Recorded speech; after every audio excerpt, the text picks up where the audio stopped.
正体は調査してみた。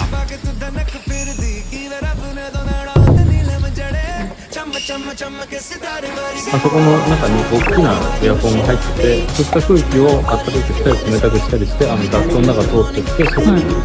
ちゃんと冷えるんですか？冷えるよ。最高、わかります。探検に行きますんで。すごい。もうこれがさっきの続きです。